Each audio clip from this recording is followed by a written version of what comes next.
Reagan. I'm a senior at Meridian, and you're listening to the West Ada podcast. I just am excited for it to happen because the coolest thing that ever happened was a kid told me, "I love you, Miss Knowles, but I never want to see you again." And I was like, "You go, buddy." Hello, everyone, and welcome to the latest edition of the West Ada podcast. And I'm so excited about this conversation because truly, this is an innovative thing that West Ada is doing with the Flyers Center. Yeah, you're not going to find this in very many places, No. this opportunity. And so it's phenomenal that our kids have this and our teachers and staff. Oh, it helps everybody. It really does. Well, we're joined by Kelli Knowles. She is the new principal of the Flyers Center, which is our newest school in West Ada. And so she is here, and also Jamie Giebler as well. Yeah. She's our board certified behavior analyst for the district. So to get their impressions of how we're trying to meet kids where they are and deal with behaviors, it is a fascinating and different conversation for us. It is. And it's just so great to hear about setting kids up for success. So we're excited for you to take a listen. Thanks for being here. Here's the conversation. Well, we are talking with Kelli Knowles, the principal of Flyers, our newest school in West Ada. And Jamie Giebler, she's our district behavior consultant. Ladies, welcome to the West Ada podcast. Thank you. It's so great to have you both here. Thank you. Thanks for super having cool. us. We have lots to dive into because Flyers is brand new, and unlike many of our topics, Ken and I usually kind of know generally about them, but we haven't been able to dive You'd into be surprised what yet. I don't know, but okay, that's fine. Love to be Yeah. surprised. So Flyers. Yep. It's our newest school. Mm-hmm. Why don't you, Kelli, just give us a high-level view of what Flyers is and who we serve? Okay. So Flyers we call it a center more than a school because we do serve all of West Ada K-5 elementary school students that need us. And we'll probably get into how we identify who comes to Flyers, but basically these are students whose behavior is impeding their education. So they're not able to access their academics because of some behavior intervention that they need or a skill that they just haven't learned yet. So Gotcha. that's what Flyers is. Well, and Jamie, I mean, can you kind of describe your role and what you do and how that relates, to Flyers? Yeah. So I'm a behavior consultant with the district. This is my 6th year in this position, and I support all schools, K-12 in the district. And so I work with teachers and school teams to build behavior plans for students who maybe aren't responding to things they're trying. And so I have a background in general education. I'm a gen ed certified teacher. I'm also a behavior analyst, a board certified behavior analyst. So I bring that knowledge that I have of behavior with what I know about what's feasible in a classroom setting and in a school setting. And I help teams to build and develop those plans, monitor progress on those plans. Sure. And now with Flyers, when we need a little bit more support than that, we actually have some options for staff that we can leverage to come and help support school teams when what we're doing isn't working. That's super cool. Yeah. So maybe for our listeners who don't know, all educators are trained to some extent on behavior management, if you will.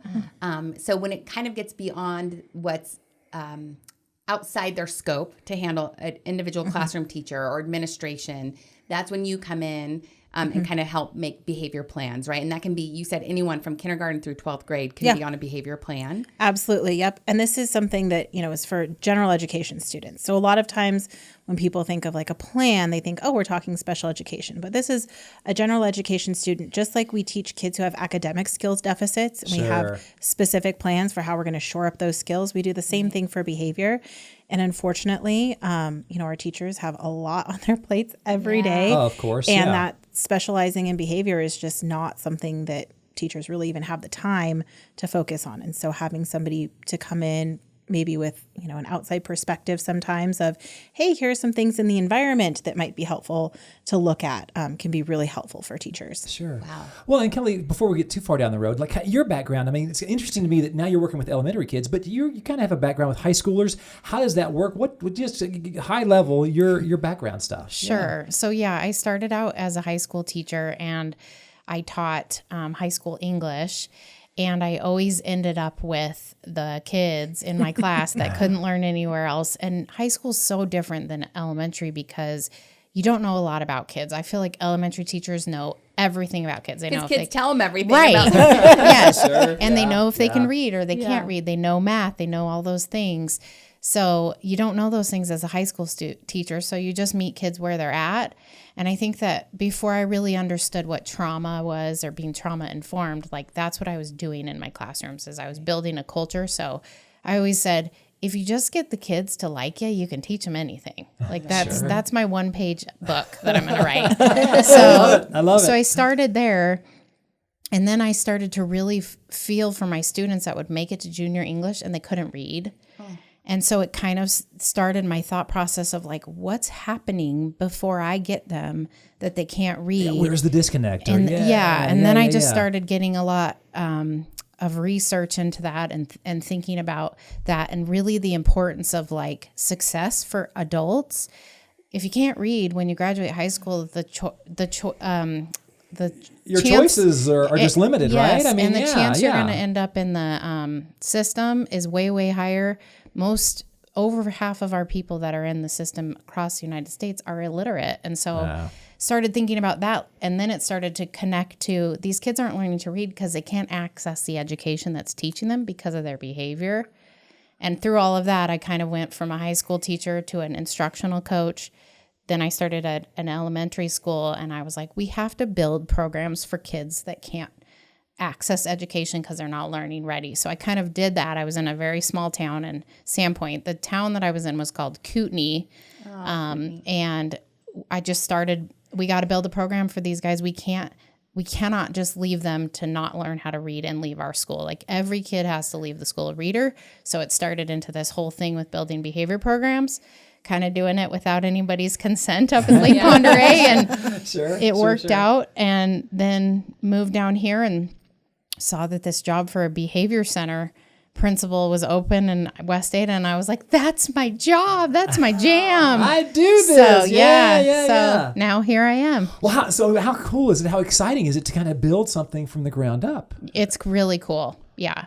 It's really cool because there's no expectations. You can kind of invent the wheel a little bit. You can kind of invent the wheel, and the wheel changes, and It's always turning. It's super flexible. But just really thinking about like, if you're given your perfect school for behavior, what does it look like? What do these kids need in order to learn? But also keeping in mind, we didn't want to build something that looked way different than a general education classroom because we want them to be able to go back and take the skills that they learn at Flyers and use it. So to kind of be able to make it still mimic a school day, but in just a less extreme way. There's not as many demands on them. Our schedule's not as tight. And teach them tools that they can use. And we can also tell teachers like, hey, this kid likes to sit in a rocking chair and learn. You can put a rocking chair in your classroom. Here's an easy way to do it so it's not distracting to everybody else. And they'll learn in your classroom. So trying to get those tools for kids and teachers so that everybody can learn. So the goal of Flyers is to ultimately equip our students with the tools and resources they need so that they can learn successfully back at their home classroom, right? Absolutely. So they come to Flyers, and there's usually a goal of an endpoint in mind, right? Yep. Yes, it's not a long-term solution. I think that's why we kind of call it a center and not a school, Right. because that's our whole goal is to get them back so they can be successful, to really like change their lives and their trajectory of you're not going to be labeled.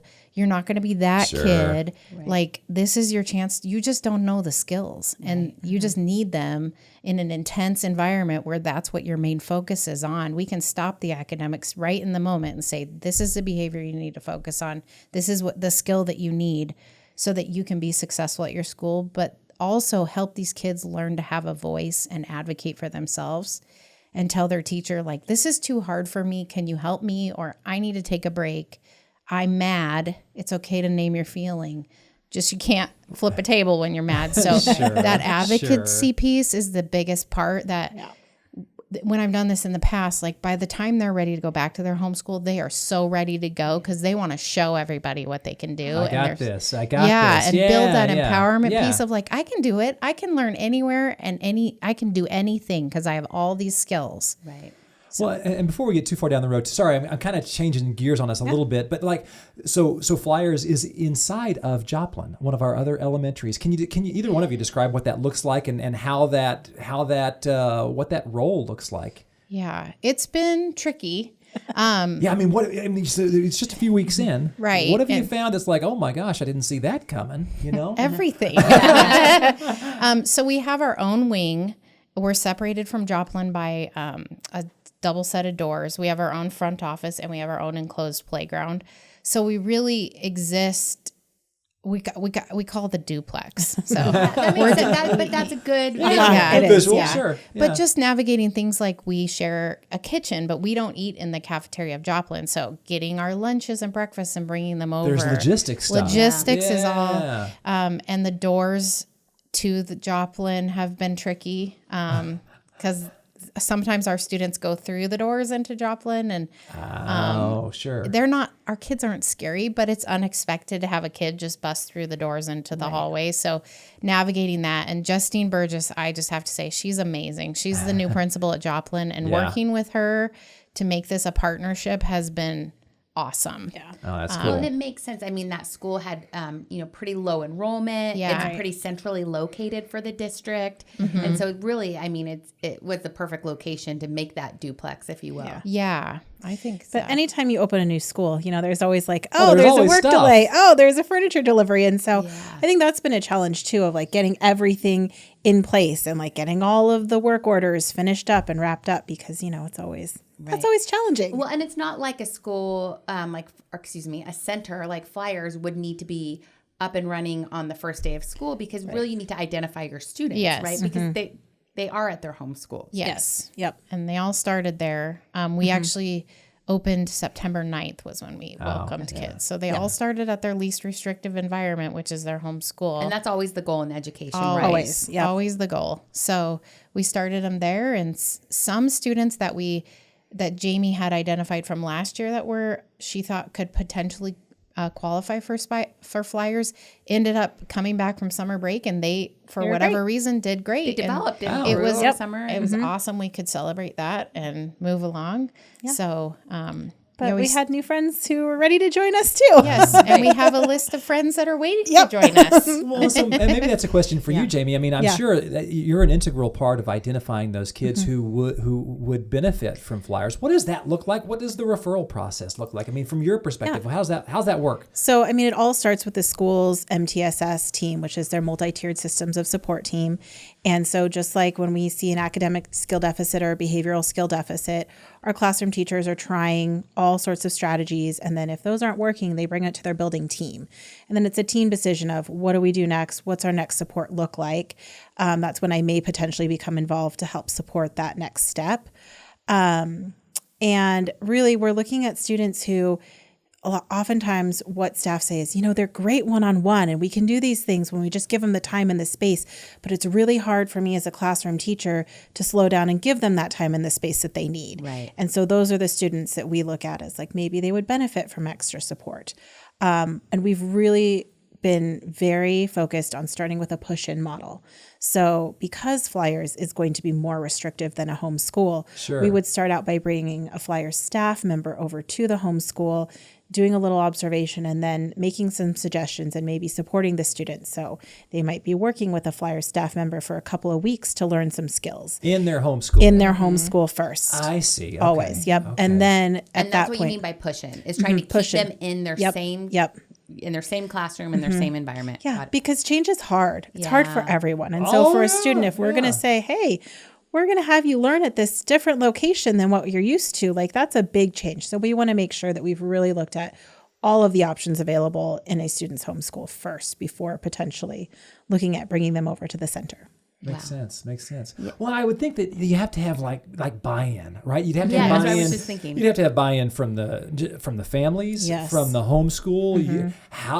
Either one of you. How does the buy-in factor work? Yeah. So as soon as Jamie says, I think that this student can use a little bit more support from Flyers staff, that's when I start talking to the home principal of, you need to start getting parents in this mix of letting them know. Hopefully by then they know like this, your student has a behavior intervention plan. we're not seeing a lot of success with it. So we're going to have this staff member who's highly trained, it's a certified teacher, come over and start supporting your student at this school. But we have this really cool thing called Flyer Center. That's where they came from.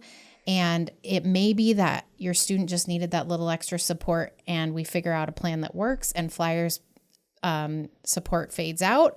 Or it may be that the next time we talk, we're having a meeting to talk maybe that Flyer Center is more what your student needs right now. So we never want to have a surprise. I never want to walk into a room and a parent be like, who is this lady? Like, Sure, right. By the time I get there, that's no good. I just say, by the time I get there, the bed has been made for me. So parents are like aware of what's happening, and they get excited about it because their student starts to see success when our staff member goes there. So they start to see that relief in sight of like, there is something else.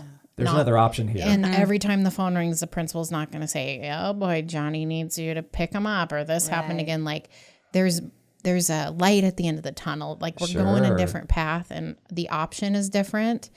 And it's a scary change for parents, but when they get to us, I think they're relieved that I tell them, I'm never going to call you to pick them up. I'm not going to call you and tell you about all the things that went wrong today.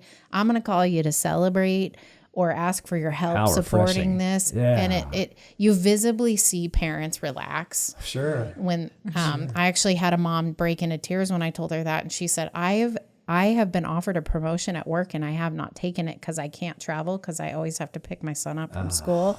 And I said, take the job. He's coming to Flyers. we got this. Yeah. Oh, that's cool. Awesome. So, I assume though, Jamie, when you're meeting when you come in to help the multi-MTSS, multi-tier systems of support team. Good job. That's better than I would do. I would put the students on a behavior plan. Parents are aware of that. Yes, you absolutely. know if your kid is right. Yeah, okay, always. And before I come in, like I have a request for support form that a building would fill out. And one of the questions is, have you contacted parents to let them know that we're seeking support from the behavior consultant? And the only option is yes. So if you don't click yes, then you don't get me coming in, right? Okay. So it's just really important that parents are a part of that because you never want it to be a surprise for parents of like, what's happening with my kid? Like, and we know that when parents and school teams work together, everybody's more successful. Right. And just letting them know that we're all focused on the best outcome possible. Yeah. Well, and you talked about your staff, Kelly. How big is your staff? Can you give a quick, who are they? How have they been trained? What does that look like? Right. So I had to hire a front end secretary because we have a front office, but the duties are a little bit different. So we call her our super classified. She does all the office things, but also helps do push-in support as a paraprofessional in our classrooms. And then I have 2 other paraprofessionals, and I'm like having to count 1, 2. I have 5 certified teachers. 6, 4. No, I have Carissa. Oh, 5. I'm sorry. I have 5 certified teachers. Sure. 2 of them also have their special education certification, which is great just for their brains that they can look at kids and those interventions and how to support them that way. Sure. And then I also have a full-time counselor who also is a licensed clinician, which is something different that Flyers offers because a lot of our students that come to us are in trauma or crisis and they need therapy, but there's a wait list in West Ada, outside in our county that's huge and long, and they can't get their kids help or the family needs help. How frustrating would that be? Yes. Holy cow. Yeah. So we can offer that at Flyers. Oh, that's amazing. I had no idea that because I hear from parents all the time that it's wait lists for everything. I mean, I think I just heard the other day, it's like a 2-year wait list to even have like a dyslexia diagnosis and things like that. So I can only imagine therapy and all the things. Yeah. So what a great benefit. Yes. Well, and this might be a question for you, Jamie, but like data, how do we use data, or how do you use data to help identify, okay, this kid could use some extra help? But what role does that play? Yeah, a huge role. Data is so essential in everything we do in education. I think we're getting a lot better at using that. So when it comes to initially identifying students who may need extra support, we're typically looking at like minor behavior referrals, major behavior referrals that each school tracks individually. And that's kind of like hey, this kid could probably use some more support. And then whenever I'm helping teams to develop a behavior intervention plan, we always start by looking at, okay, what's the behavior that's the most challenging right now? But then what do we want the student to be doing instead that's going to get that same need met? And so when we're tracking data, we're always tracking what is the replacement behavior, and are we seeing that demonstrated like with higher frequency? Like, is the student actually adopting this new behavior that we're trying to teach them? Because again, it really does come down to behavior is a skill, and we have to teach those skills that we want to see in our students. Need some help in the classroom? West Ada is partnering with Varsity Tutors to provide 3rd through 12th graders access to powerful learning resources to support learning and academic success. Varsity Tutors provide students with personal learning support where and when your student needs it. Everything from 24/7 chat to essay review and enrichment classes. To learn more, click on the link in today's show notes.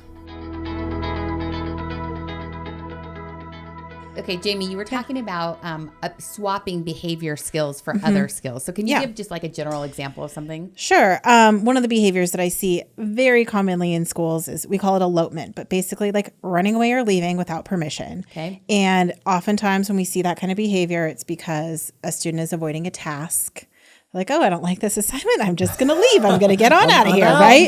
Yeah. Happens all the time. And then it does become a safety concern because the teacher's like, well, I don't know where the kid is, and now I have to follow the kid, but like, what about the rest of my class? And so they're really trying to figure out, like, I have to call, and it's very disruptive to learning. Right. And so when we see behaviors like that, like right now we look at, okay, what's motivating the behavior? It's getting out of this task. So what we need to do is teach them a more appropriate way to get out of the task. So that might be like using a break card. Like you just put a break card on your desk, you know where you're going, you're allowed to leave. And that might be what it looks like initially. And then always remembering that those replacement behaviors are things that we shape over time. So initially, maybe they need to be able to get out of the task every single time for a couple of weeks. But then once they see, hey, this break card works for me, my teacher lets me go, then it's like, okay, now you can have 5 breaks a day. Okay, once we get that going, now So let's bring it down to 3 breaks a day. aspect to it. Yeah, so it's just like really looking at meeting the student where they are with their skill set, and then what's that next step? Right. Because if we try to jump from they're running out of the classroom every day to you're never going to leave the classroom, well, that's probably not It realistic. might increase the behavior too. Okay. Yeah, so really looking at that gradual change. Well, and what kind of a relief is it for the homeschool to go, okay, I've got a kid that's running out of the classroom. How much relief do they have when they're like, oh my gosh, okay, we can get this kid the help they need, but now I can take the other kids? Yes. What does that look like? Absolutely. And It's I got to think be a thing, I would think. it is. And it's a hard balance because, for me going in, I'm always looking at, okay, here's the student. What do we need to do to teach the student a new skill? But also, where's the balance of what is it reasonable to ask the classroom teacher to do? Right. And really, that's where the flyer support is huge because so often our kids, they might need some really intensive instruction initially. And a general education teacher with 25, 30 other kids in their class can't always do that. And so for that teacher to have the ability to say, okay, I can continue to focus on what I'm doing with the rest of my students really keeps everything moving along. Yeah, and this is something I think that all parents should care about, right? Like whether you have kids who are sure. able to follow along with the rest of the class, or you have a child that needs these extra supports, the goal is that all students are learning and progressing, right? And so Absolutely. to provide that support so it doesn't become a huge distraction. That's great. Yeah. Well, and Kelli, okay, so I'm a huge schedule. My kids would say I'm too much of a schedule guy, but like especially when they were young, I'm like, hey, you got to get sleep. We got to eat at the same time. Yep. Schedule and environment. What role does that play in flyers? It's huge. When I hired everybody, a lot of the questions, we had a common theme. It was consistency, but flexibility. So we have to be consistent in our schedule, but we also have to be flexible when our schedule implodes or we have to go a different way. Because it will. And that's for adults, but also for students, because we do have students like you, Ken, who really like to follow a schedule. And I'm that guy. Yeah. I'm that girl. And, sure. And that is part of a behavior intervention of what do you do when it's something that isn't expected happens or the schedule gets off, because sometimes that happens. Sometimes you get a furniture delivery in the middle of the day and the schedule gets off. But it's also important that we have a schedule, that we go through the schedule, and that kids know what they anticipate will be next.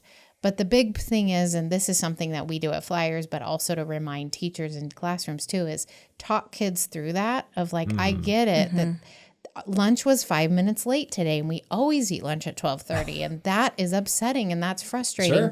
Sure. What do you think happened? Why do you think it was late? Just to walk them through that, because it happens. It's life, but that's a life skill that they just don't have yet. To be able to get them to think through the why. And then also, some of our kids, we have schedules, visual schedules in every classroom, but they need to have their own schedule so they can check things off, go on the next thing. But then also, what are you going to do if this goes late or this doesn't happen? What would be a good plan for you when your schedule gets messed up and it's out of your control? Because it's a real thing. It's going to happen. So it seems like it's a lot of anticipating. Like you're planning, like you have plan A, B, C, Yes, and everything we try to be super proactive. So we're setting kids up for success. Kind of like what Jamie said, when they come to us, we've identified like what is the first behavior that we want to replace, and we involve kids in that. So right now, everybody has a single goal that they are working on individually, and on Monday, our teachers go over that with them of, this is your goal for the week. If you are running out of the classroom, your goal is to use your break card when you need a break. That's your goal for the week. And then we track that. How often did they do that? Or we are tracking how often they do the thing. So how often did you do the thing that you're working on? And then at the end of the week, we talk to them about that. Like Tuesday was like the best day ever, but then what happened on Wednesday? Because it was just super hard. How do we get sideways? But to have the kids process through it, and that's the piece too, that advocacy piece of having the voice of like, well, I left because we were doing math so much and I hate math, to be able to voice that. And then also talk to their parents about it, not as like, you need to be mad at Johnny because Wednesday was a bad day for them, but like, here's what they're working on. Here's some things that are working. Can you help reinforce this at home? Sure. It's a school to home piece too, but just to be proactive and talk through things with kids. It's talking through like with kids and conversing with them and having them reflect is so powerful. Well, that's true of adults too. It is. And we don't do it enough because we're all so busy. Right. You know? Taking the time to reflect. Yeah. Okay, but so as you're talking about this, I can't help but try to imagine, and I think it might be helpful for our listeners to know what the environment looks like. So I'm trying to imagine, you're like, the teachers are meeting with goals. I'm like, okay, so is there a teacher in a classroom with like 3 kids? Is there a teacher in a classroom with 10 kids? Like, what does it look like? Sure. So right now we have 7 students at Flyers, and we're adding more next week. We add daily. Flyers is transitional, so our enrollment is always going to be in fluctuating flux. But we have 2 adults in every classroom, and that's by design, so that if the whole group, the group plan is following a schedule, and one person cannot follow the group plan because of something that's happening, a behavior, we are able to have 2 adults so that education can keep continuing for the rest of the group, and that student that's struggling, we can give in the moment interventions. Awesome. So somebody's got your back all the time. Somebody's got your back all the time. Yeah. And the kids are learning in the moment, which Sure. they never really get the opportunity to do because there's only one teacher and there's 25 kids. And that's so important for them too, because it's really hard for kids to learn things out of context. So even like reading interventions are hard for kids because they can learn the strategies, but then when they go back in the classroom, how do I use this here? This looks different than when I was out in the hall, in the hallway. Yeah. So to be able to do it in the moment in the classroom, it's like that same idea of push and support. We're trying to get those neurons to stick, those pathways to create neuroplasticity and all the things. Create faster. So that's the idea behind that. Well, and this may be an unfair question, but and there's probably maybe it's an opinion. But what's causing these behaviors, and how do we deal with it? It's easy for me to sit here and go, COVID, screens. I mean, there's all the usual suspects, right? Is that fair, Jamie? Is that fair? I mean, I think it's compounding, right? And so a lot of people want to say, well, it's all post-COVID. I'm going to tell you, the shift was happening before COVID. Sure. Yeah. We are just seeing, I think, maybe a little bit more intense than what we saw before. But I do feel like behaviors are changing. I don't think anybody in education would disagree with that. Sure. It's a lot different than even when I started teaching like 14 years ago. But I love that we're being proactive in doing something like Flyers. Yeah. And I do have to think be real though. We have to be real about what we're seeing, right? Absolutely. Yeah. And what we see typically is children are struggling with self-regulation for whatever reason that is. Is it because of device usage? Maybe. Is it because our brains are developing a little bit differently? Sometimes. Kelli talked about how a lot of the students that we're working with might have a history of trauma. And we know that that changes brain development. And so, you know, COVID could have been traumatic for some families. So I think there's a lot of different variables, but we really do have to look at like the kids that we have coming into our classrooms today and how do we as a school system adjust some of the things we do to meet them where they're at. Yeah. Exactly. That's hard. I mean, it is. Because I think of, you know, like my traditional parenting and, you know, I don't know how you deal with those things. So I'm so grateful there's experts like you and you who can kind of help guide us through this, right? Because well, and the you know, the get off my lawn guy would be like, hey, we got to worry about math, we got to worry about education, but you got to take care of the behavior first, Kelli, right? I mean, what does that look like? You can't learn anything. We say if your lid's flipped, so if your lid's flipped, you can't learn anything because you're not in your upstairs brain, which is where all your logic happens and all your good thinking happens. If you're in your downstairs brain, your flight, fright, freeze, you know, all of those things. And so we got to get kids in their upstairs brain first. So that's that whole behavior piece of, yes, it's money. It's like, how do you want to spend your day? If you're fighting with a kid all day to do math, think about why they don't want to do the math and try instead of trying to cram it down their throat. If you can get the why behind the behavior and how do you want, you know, that cost benefit thing. If you spend more time on the behavior and you get the behavior regulated, the math will come easy. It's just like I said, like goes way up. the 1-page book of like, if you get a kid to love and trust you, you can teach them anything. And it really does. I mean, it's very complicated sometimes, but it really does work. And when you ask kids, what was your favorite thing about school? They don't say the math lesson on Tuesday was so enriching. You know, they say, I loves me some enrichment. I love my teacher. Right. You know, Sure. So that's what we're trying to do is get kids to feel that love, and even not a love, but like a comfort of like, I can do this. I'm here. School's my place. I belong here, and I can do hard things because I have tools. How does it look when you're doing this all day long with students? How does it look supporting the parents or guardians so that when they go to their home environment, because I would assume maybe the parents could utilize some tools as well. Yeah, we talk about that a lot, and that's a huge goal of Flyers is to really expand that piece. How we do it now is we just plant little seeds. So a lot of it, we use the kids. So the flipping your lid thing, like our kids at Flyers are learning a ton of things about their brains and how your brain works and what happens when you're mad or what happens when you're tired. So we tell them, go home and tell your parents, teach everyone in your family about flipping your lid.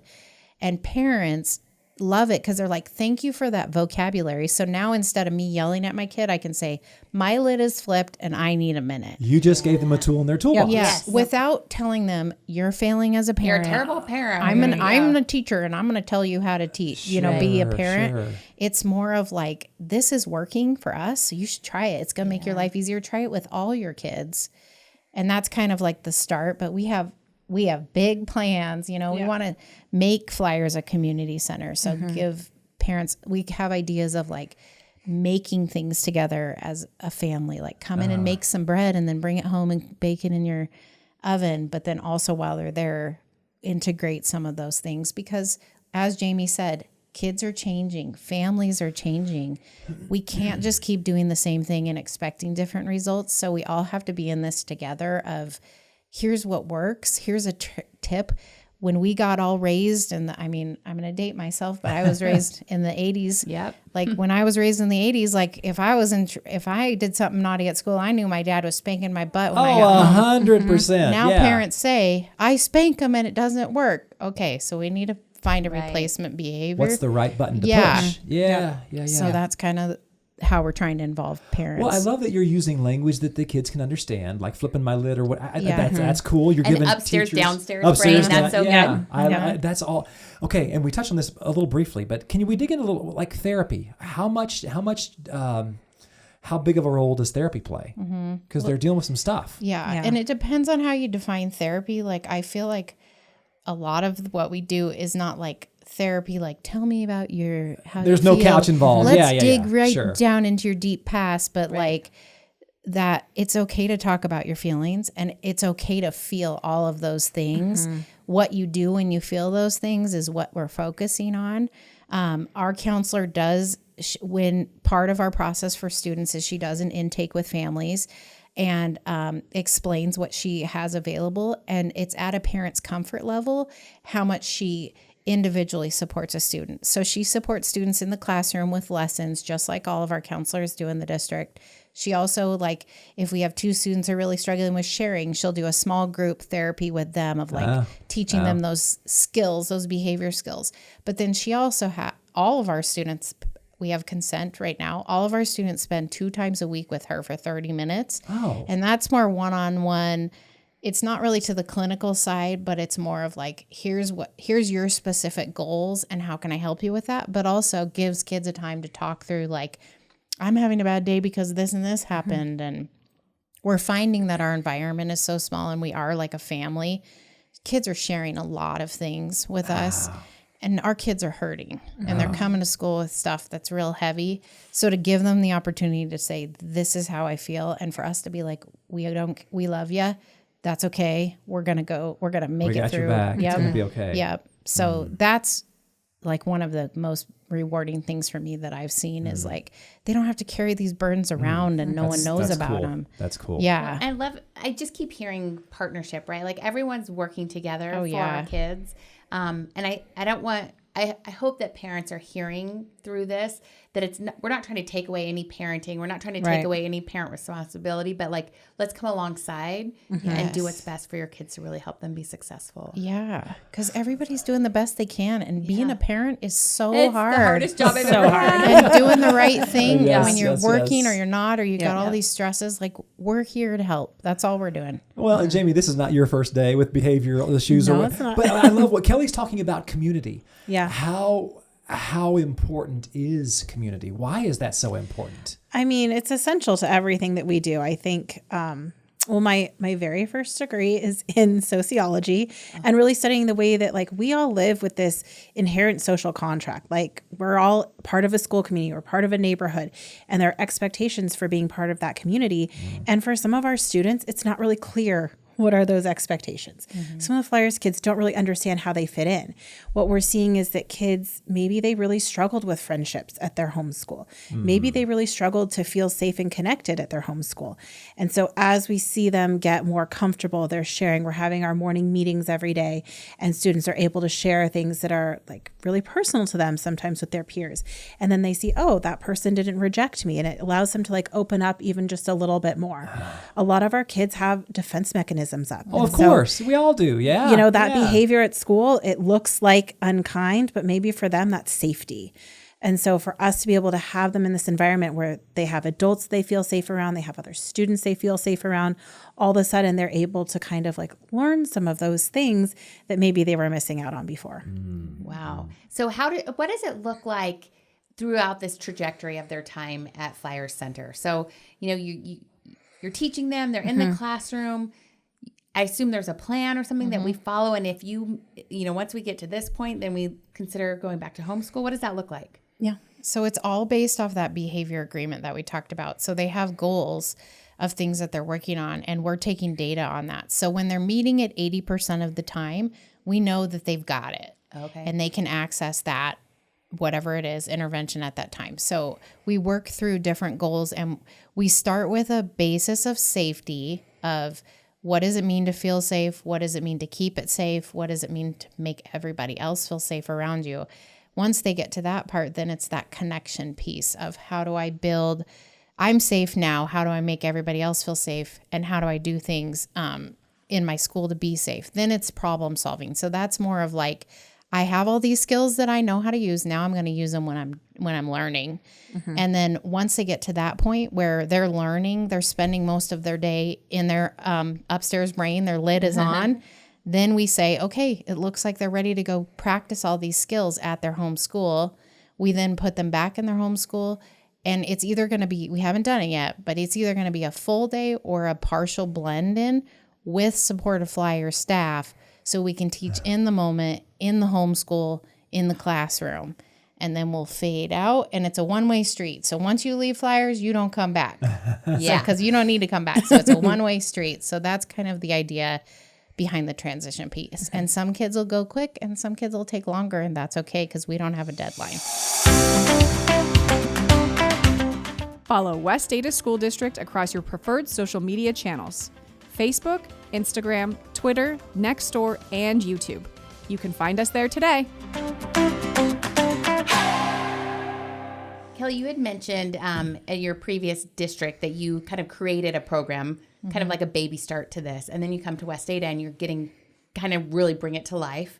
How innovative is this? I mean, I don't see this. I haven't seen this before. Yeah, I think it is pretty innovative, and I have data to back that up, because when you meet people and I tell them what I do, they say, we want that. We need that.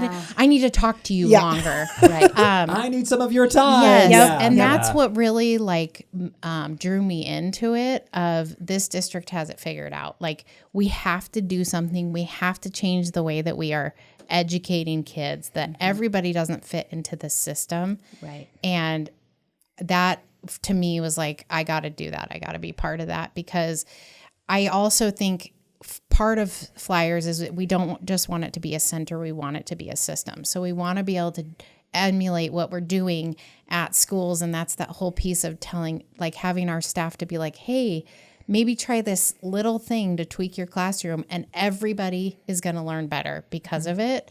Instead of teachers they're asking us all the time, especially teachers who've been in it for a while, is why, when I'm doing a hands-on activity, are kids not getting into it? Like, it used to be like high engagement equals low behavior, and that doesn't always work anymore. Right. And things like movies, like kids would do anything to watch a movie at school. Well, now they're on screens all the time. On a device all day. So they're like, this isn't. And a movie's too long. Like, they don't have that attention span. Right. Yeah. So I think it's just flipping education on its head. And how are you going to get the most bang for your buck? Is it going to be just every day I have to follow the curriculum and the pacing guide no matter what? Or is it maybe I need to try every day starting my day with a behavior lesson, or spending time on that morning meeting of sharing out, restoring relationships, all those things. And maybe that's going to make the whole day better. And you actually learn more then, because you started your day that way. So it's innovative, but I think what it really is it's like meeting kids where they're at, and meeting education where we're at. Like, kids, I love that. Yeah. They're coming to us this way. So we got to go where they are. We can't drag them to us. Well, is it daunting to be in it? I mean, because some people say, is it daunting to be innovative, or is it cool to be like, I'm Jamie, I'm liberated. Yeah. I have a white slate here to do whatever I want to do. Well, how do you look at that? I mean, I think it's hard to work in the constraints of what a classroom teacher is asked to do. Like, I'm going to be really honest. Classroom teachers, the amount of jobs that they are filling right now it grows every year. A lot of hats. And so that is very challenging. But I do think when we are given that permission almost to take the step back and really let's just focus on the behavior. And a lot of times I have principals come alongside me and say, okay, yeah, I know this is what your pacing guide says, but for this student, success is just going to look like them staying in the classroom and being present for instruction. That might be what success looks like today. Just being where their feet are, kind of thing. Yeah. And when teachers are given that permission, you can see that sense of relief of okay, I know that this is what's best for kids, and having somebody else say it feels really validating. Yeah. And so it's really empowering, I think, when we can really say, this is what we know kids need, and we have a way to provide it. Yeah. Well, and I assume there's got to be a place for discipline in all of this, right? Yeah. Of course. Like Ken and I, we joke all the time. We're very regimented with our kids and disciplinarians. Sure. But it just looks different, right? Yeah. So how does discipline look in a center or in a behavior plan? And listen, I'm glad that you brought up the idea of spanking, because I don't want to be the Neanderthal, but back in the day, you guys. Not that I wasn't a wonderful student, because I was, as far as you know. But no, listen, when I was a kid, I got spanked, and then my mom was the school nurse, and I got spanked when I got home because I got a spanking at school. Right. I know I don't want to be Neanderthal, but to Katie's question, how do you deal with all that? Yeah. What's discipline look like? And that's even back to the spanking thing. The whole purpose of discipline or consequence is to teach somebody something. Right? Like, if we speed, we get a speeding ticket and we have to pay money. That teaches us, if you speed, you're going to lose something that you love. So the whole point is to teach them something. So you have to have consequences. These students are used to the consequences. I get to go home. Well, that's not a consequence. That's not a consequence. Not even if a parent says, I'm going to make it be bad. I'm going to make them, they're still not at school. Even if you're sitting in your room. Sure, right. Sure, so that's the whole point of it's very important to give a consequence. It needs to be logical and reasonable. And it also needs to involve the kids. So when you give the punishment or consequence, and I don't really even use the word punishment ever, but when that happens, we have to make sure that kids are ready to hear us and that they're ready to learn something from it so it doesn't happen again. And I always joke and say, like, my whole goal as a principal is to get all these kids learning all the things so I can eat bonbons and watch YouTube all day. Put my feet up and just hasn't eat happened. bonbons. That's a lofty goal. I had to look up what a bonbon was because I was saying that. And I'm like, I don't even know what that is. But That's so funny. that's the whole thing is, like, today a kid hurt another kid's feelings because he was calling him a name. And when he was calling him the name was not the time to be like, well, since you did that, you're losing recess today. We waited till he calmed down and we said, hey, when you were calling that kid's name, did you see his face? That made him feel sad. He wants to be your friend and play with you. What do you think should happen? And he said, I think I should write him an apology and I should give it to him. There you go. That's a learning consequence. moment. And that is a consequence. Sure. It wasn't I'm going to take something away from you or I'm going to harm you or belittle you in any way. It's that kid learned something from it. And that's so powerful for a little kid, anybody, any of us, to look somebody in the eye and say, I'm sorry that I hurt you. Doesn't happen enough as Right. adults. Heck yeah. And it's a life skill. Yeah. It's a life skill. And one of the things that they're able to do at the Flyer Center that is maybe not as doable in a regular public school is they can take that time out, like Kelly talked about earlier, and have that conversation one-on-one with the student. And for a classroom teacher with 25, 30 other kids in the classroom, it's really hard to find those opportunities. And then maybe it's a school administrator who wasn't there and it's not as meaningful.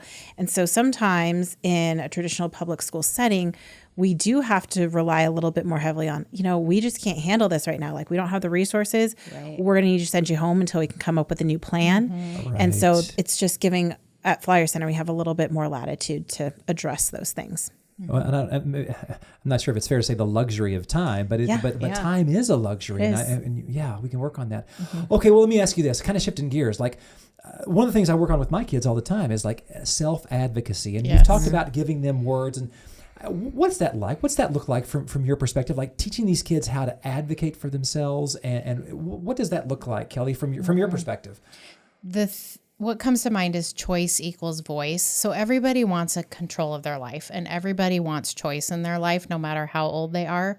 So figuring out as adults of how to give that to students in a way that you're comfortable with, that works. Yeah. So it's not like, I don't want to do math, I'm going to play on my computer Minecraft. Okay, well, you made that choice, so that's your choice. But figuring out how to make that so everybody feels comfortable. And so kids feel like, when I use my words, I get what I need. And so that's what we keep telling kids. Like, I don't know what you need because I can't read your brain. So if you tell me what you need, I'll give it to you. And kids will start with, well, I need a candy bar. I was just going to say, I need a candy bar. Yeah, and they'll start that way, and that's fine, because I hear what you're saying is that you need a candy bar, but is that realistic? Like, do I look like I have a candy bar? But the lines of communication have been open. And using your words is going to get you what you need. But teaching those boundaries too. But like today, a student said, I'm mad. And I said, why are you mad? And he said, because I want to go outside. And I said, great, you want to go outside? Let's go. Because we could go at Flyers at that time. Because he wasn't in the middle of a lesson. There was no one else on the playground. And he was safe. He was regulated. But teaching him that you have a choice, you have a voice, and you get what you need. So then, like Jamie said, working that too, like, you don't get to take 55 breaks, but like when you ask for a break because you need one, your teacher's going to go, he needs a break because I know when he tells me that's what he needs, and he gets one. Right. And you're developing trust. Yes. Yeah, which is huge, I would assume. Yeah. And then the next time it's, hey, I hear what you're saying. You want to go outside? Let's do 5 more minutes of this, and then we can go outside. And so you can gradually build that tolerance in, but you have to have the time to meet them where they are. And back to that trust thing of like, I do what I say. So if I say in 5 minutes, I'm going to take you outside, I'm going to take you outside. So kids aren't like, you said you take me outside and then I stayed in and had to do math forever. Right. So it's building that whole trust thing, but it really, I would love if a kid was mad and just yelled at me that he was mad, rather than flipping a table or running away. Like, I would take that all day of like, thank you for telling me that you're mad. Let's help you. Because now we can work on it. Yes. Yeah. Because when that's the hardest part, I think, for schools is they don't know why the kid is doing what they're doing. So they can't fix it. Right. And every teacher wants to fix it. Every teacher wants kids to have a good day at their course. school. But we can kind of put that microscope or that magnifying glass on. This is why they're doing it. First, we figure that out, and then we figure out that replacement behavior. Okay, so you're talking a lot about communication, self-advocacy, that kind of thing. And it sounds to me like that might be something that lends them into better relationship building and like building community and stuff. So is that something you work on, like building relationships and community at school? I mean, what did you say? There's 6 or 7 students there now? 7 right now. 7. There's going to be more. But are you kind of teaching them to relate so that when they go back to their homeschool, they can build friendships and relationships and things? Yeah. Because Absolutely. I think a lot of them have harmed those relationships because their behavior is scary or unexpected, and they hurt people that they care about, either physically or, emotionally. But yes, and that's that whole advocacy piece of like, it feels good to have friends. It feels good to help people. So like, here's a different way of thinking. Kind of thing. And right now we have a 2nd grader, and his academic level is probably at kindergarten. So we have him working with our kindergartners, but we tell him, you're the big kid helper. You're teaching these kids how to read. He's never, ever had anybody tell him he could be the helper. So he's always empowered. Yes, because he's always the one that's needed the help. And so those kind of things, it's Total paradigm shift. Yes. Yeah. And I think that that's a huge piece of it is they're hurting people because they're hurt. Yeah. And even if they Troubled cause people make trouble, right? and even if they cause it themselves, they still feel that way. So yes, creating that community piece of like, you're a big part of this. Back to that too, we also make sure that they stay connected with their homeschool when they're at Flyers. So every Friday we send the principals an update on their behaviors. I personally, especially if I don't see a principal often, I call and say, hey, here's what's going on. Jamie would really love to see you. Please come over and visit. These are the times. You can come anytime you want. Stop by. Or can we do a FaceTime call? Because I don't want them to become the forgotten kids, because when they come back, they're going to be so excited. And we want the school to be prepared and ready and excited for them to come back as well. Now, Jamie, is there a piece, I would assume, I'm thinking if I was a 3rd grader and there was someone who was a troublemaker, if you will, behavior problem in my class, and they come back, do you do anything to help the class that they're going to be the transition, or does the teacher say anything, or do we say, hey, our friend went and learned some new skills and let's welcome him back? And and I always tell teachers, I think sometimes as teachers we feel like, oh, can I not say that about this kid? Like, I don't want to talk about a kid behind their back when they're not in the room, right? Be awkward, and I always tell teachers, like, the kids saw it happen. Right. They know, and let's acknowledge we can this. say like, hey, that friend's having a hard day today, and we all have hard days sometimes, and here's some things we can do to like make it easier for us to keep learning, make it easier for them to keep learning. Like, maybe we need to move away from the student if we see that happening. And also to constantly reassure kids, like, I'm your teacher. I'm here to keep you safe. We are safe here at school. Because when unexpected behaviors happen, even if it's not like an aggressive behavior that's directed at another kid, but just like something that kids don't always expect, that can feel unsafe for students. And so to be upfront about that and not just pretend it didn't happen, I think is really important for kids. Well, what does goal setting look like? Because I'm sure when you first get a kid, it's not like, hey, we're going to get you back to your homeschool. What does goal setting look like? What does that even feel like, Kelly? So we just say we're working on keeping it safe. Be safe. We just keep it there because it encompasses so much, and it means something to everybody. Right. And it's easy to teach to in every aspect of like, you can't run across the street because that's not safe. But also you can't say mean words because that's not safe. So that's just where we start. And it's interesting because these kids really haven't said like, when do I get to go back to my old school? Like they like being at Flyers. They like the empowerment that it feels. And the safety of it. Yes. And like, we're so excited to see them and happy, and kids can feel your vibe.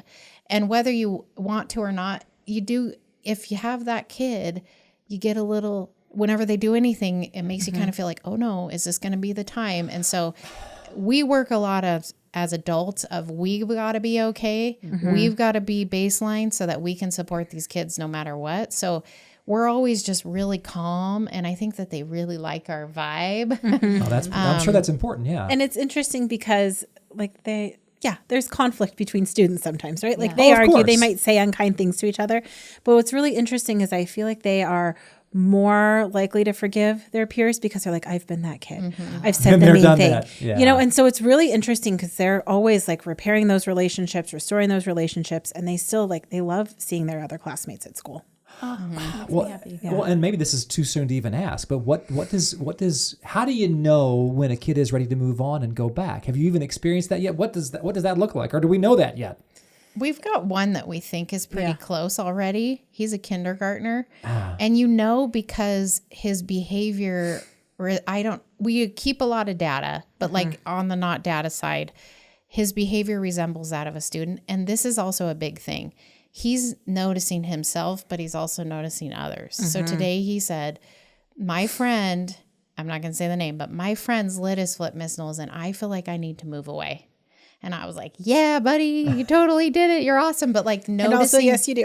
Yes, you do. Yes. But like noticing those things so you're not just because a lot of these kids are just so into themselves, they don't really even notice. Like, well, that's part of the problem, right? They're so focused. They can't tell you what their teacher looks like or any of that because they're so focused on their own things. So you just start to notice that they're doing those things, but then also we increase our demands. So instead of 10 minutes of reading instruction at a time, we're going to go to 15 and see how they do. And if they are stamina for that, the things that they're going to have to be doing at school can increase, then we know. They've exercised that muscle and they're ready to move on. Okay. And that's something I have to own. Before I worked at the district and really got to interface with colleagues like you and my friends in the special education department, I kind of thought like, oh, we're making excuses for kids. Like we're just letting them have the way out. We're letting them have their way. Yes. But every time I talk to one of you, I hear we're increasing the demands. No, we're getting them regulated. We're getting them the tools they need so that they can move forward and succeed. It's not just like an excuse or a cop out. And I really appreciate that. And I apologize that that's kind of the view I had before, but it's not an excuse or a cop out. It's getting you up to the, what did you call it? A societal contract, a social norm? A social contract. Social contract. Yep. You know? And I think you're not the only one who feels that way, right? And so a lot of times in buildings, we may see a student who's having a hard day and we actually don't know all the details of their plan. Right. We don't know that there is a plan to increase demands once we get to whatever certain threshold.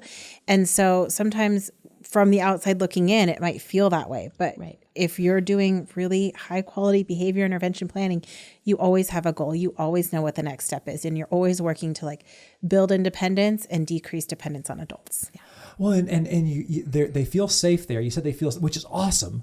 Is there a concern, and this is probably not the right way to phrase the question, but is there a concern like, okay, but we don't want you to feel so safe here that you don't want to move on? Is that fair? I mean, what's that look like? It's back to that advocacy piece. They're so proud of themselves when they get to the point where they're ready to go back to school. And I know this because of programs I did up in Sandpoint. They want to go back. Because they're like, I want to try this. Because every time I'd get mad in math, I would always flip the table. But now I know to do my drain breathing. So can I just go to my classroom and try it? So they want to. And that's cool. Yeah. And those survival strategies become less of what their brain focuses on. The chemical balance of their brain changes. And so they're ready to learn. They're ready to be in a classroom. It's exciting for them to think about. And they start thinking about those things that they can now be a part of because they're not that kid anymore. They're not the kid that never gets to go to recess or doesn't get to go on a field trip unless their parents come.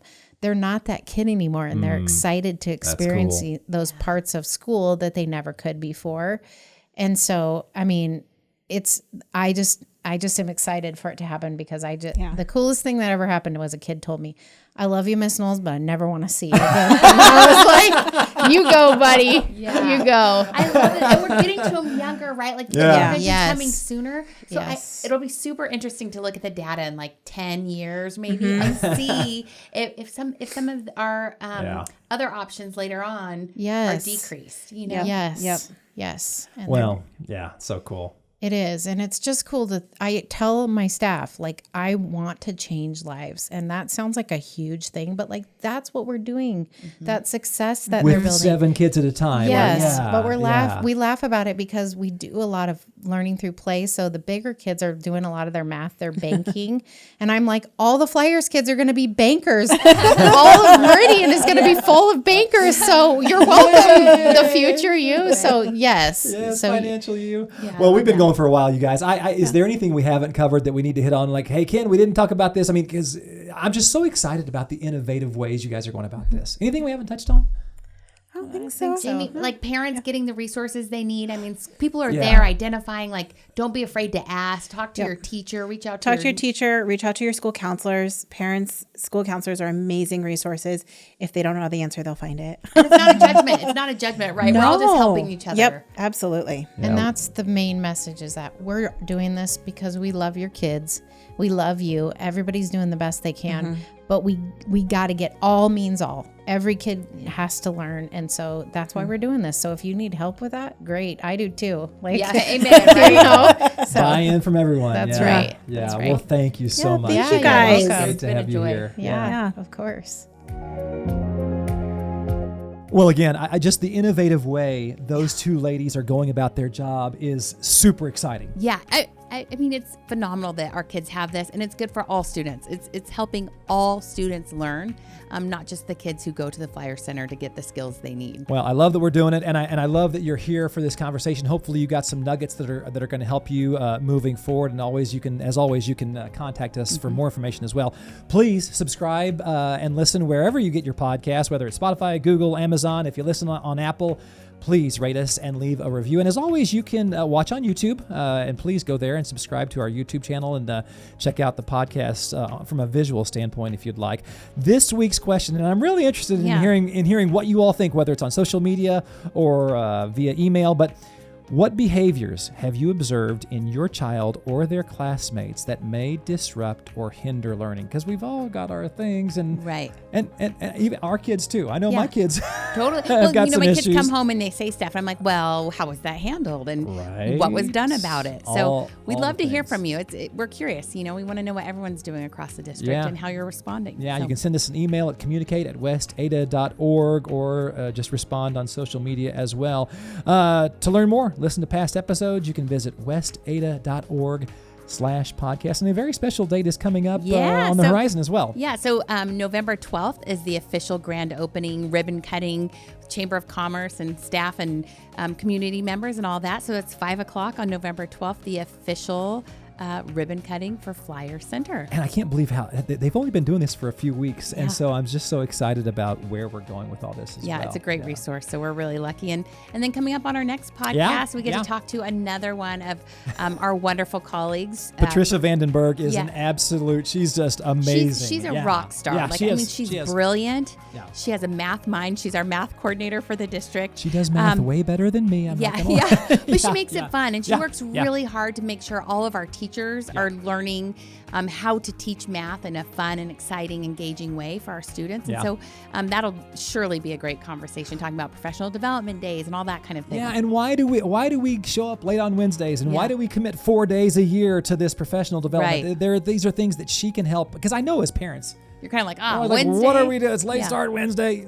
She's going to give us some really good whys behind all of that, which will be a great one. So thanks for listening. It's been great to have you here and great to share this insight with you.